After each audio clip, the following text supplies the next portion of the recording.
to Ladies Modest Adventures. I'm Jenny, and I am going to be reading my favorite part not my favorite part. I am going to be reading Animal Farm by George Orwell, Chapter 5.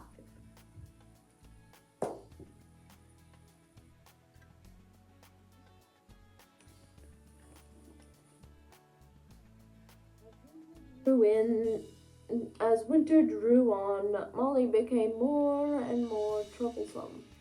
She was late for work every morning and excused herself by saying she had overslept, and she complained of mysterious pains, although her appetite was excellent.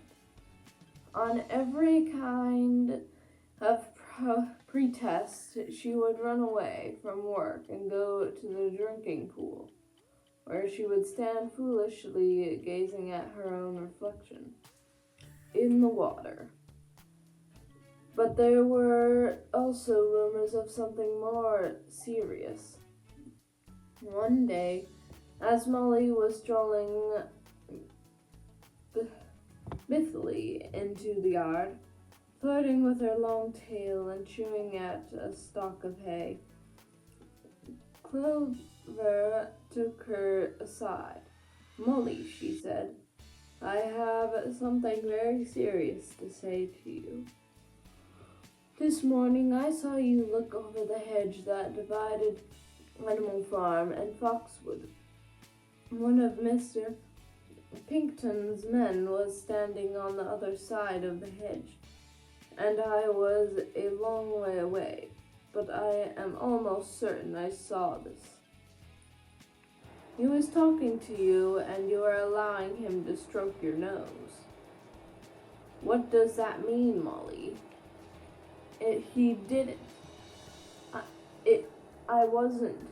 It isn't true," cried Molly, beginning to prance about and paw the ground. "Molly, look at me in the face. Do you give me your word of honor that man was not stroking your nose?" "It isn't true," repeated Molly, but she could not look Clover in the face. The next moment she took to her heels and galloping away into the field. A thought struck Clover. Without saying anything to the others, she went to Molly's stall and turned over the straw with her hoof. Hidden under the straw was a little pile of lump sugar and several bunches of ribbon of different colors. 3 days later, Molly disappeared for some weeks. Nothing was known of her whereabouts, and the pigeons reported that they'd seen her on the other side of Wingdon. She was between the shafts of a smart dog cart, painted red and black, which was standing outside a public house. A fat, red-faced man in check breeches and gaiters, who looked like a publican, was stroking her nose and feeding her with sugar. Here, her coat was newly chipped, and she wore a scarlet ribbon round her forelock. She appeared to be enjoying herself, so the pigeon said. None of the animals ever mentioned Molly again. In January, there came bitterly hot weather. The earth was like iron, and nothing could be done in the field. Many meetings were held in the big barn, and the pigs occupied themselves with planning out the work of the coming season. It had come to be accepted that the pigs who were manifestly clever and the other animals should decide all the questions of farm policy. though their decisions had to be rated by a majority of votes. This argument would have worked well enough if it had not been for the disputes between Snowball and Napoleon. Agreed at every point where disagreement was possible. One of them suggested snowing a bigger acre with barley. The other was certain to demand a bigger acre of oats, and one of them said that such a field was just right for cabbages. But the other would declare that it was useless for any except roots.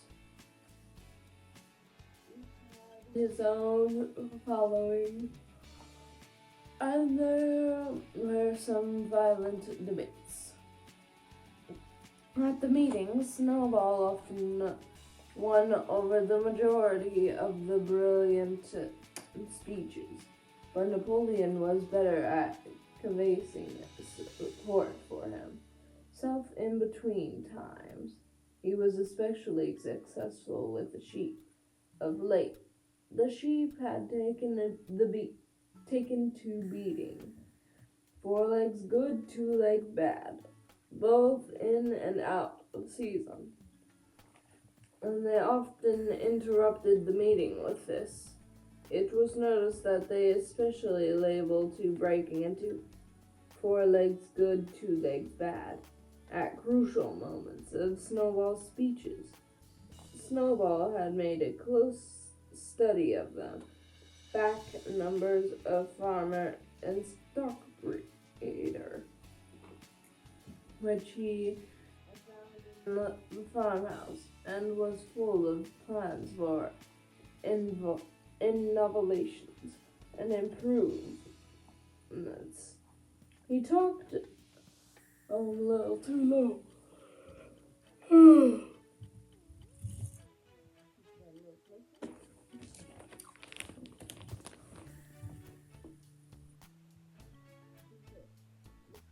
Produced no cinematics of his own, but said quietly that snowballs would come to nothing, and seemed to be biding his time. But of all their controversies, none was so bitter as one that took place over the windmill. In the long pasture not far from the barn buildings, there was weighing the ground.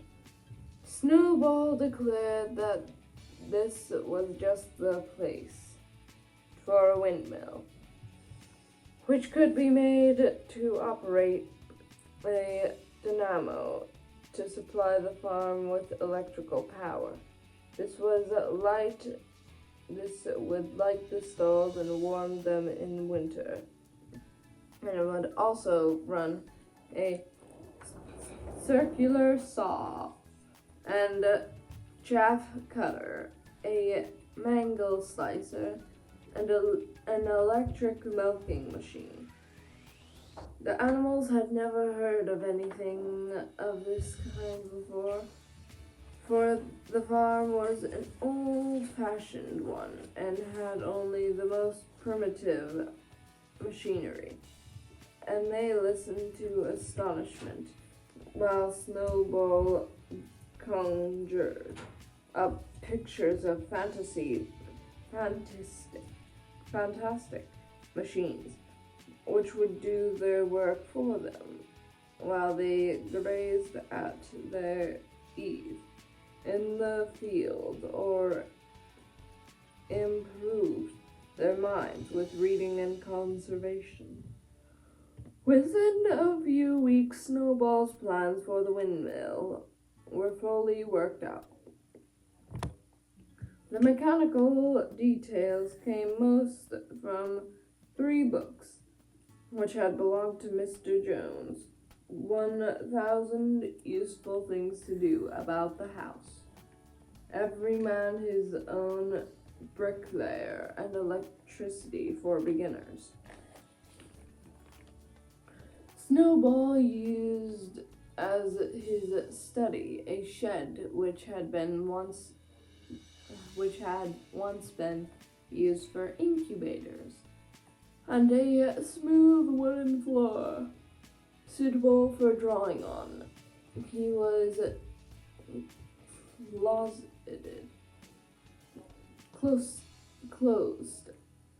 closed it there for hours and a time, with his books held upon by a stone, with a piece of chalk gripped between the knuckles of his trotter.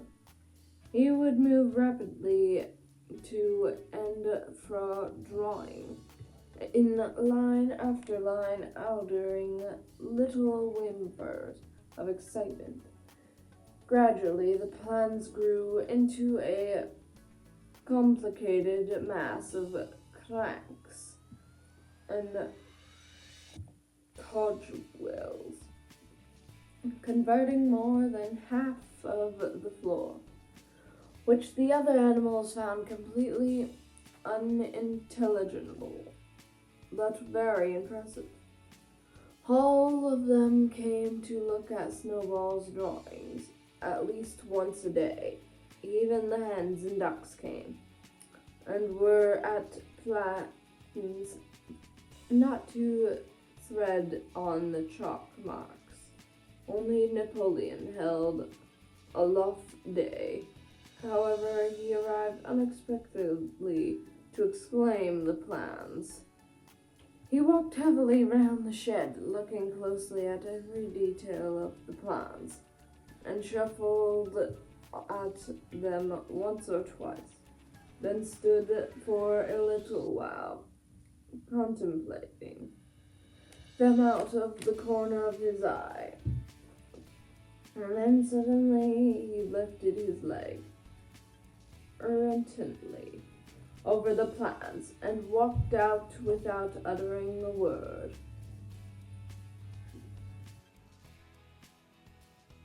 The whole farm was deeply divided on the subject of windmill. Snowball did not deny that to build it would be a difficult business. Stone would have to be carried and built up into the walls. Then the sails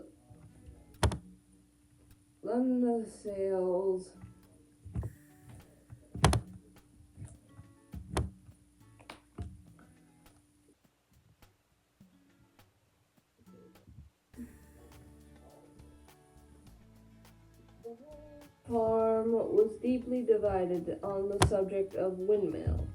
Snowball did not deny that to build it would be difficult business. Stone would have to be carried and built up into walls. Then the sails would have to be made, and after that there would be needed of dynamos and cables. How these were to be produced, Snowball did not say, but he maintained that it could all be done in a year, and thereafter, he declared, so much labor would be saved that the animals would only need to work 3 days a week. Napoleon, on the other hand, argued that the great need of the moment was to increase food production, and that if they wasted time on the windmill, they would all starve to death. The animals formed themselves into two factions. Under the slogans, "Vote for Snowball" and 3-day week, and "Vote for Napoleon" and the full manager. Benjamin the only animal who did not side with either faction. We refused to believe either.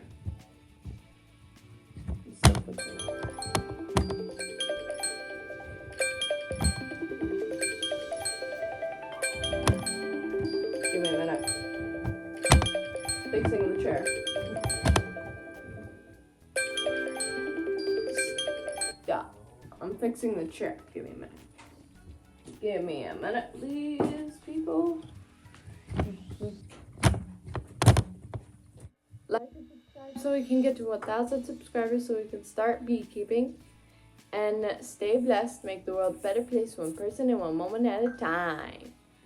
Okay, now in 3 seconds we are gonna all do the poop. 3, 2, 1, boop!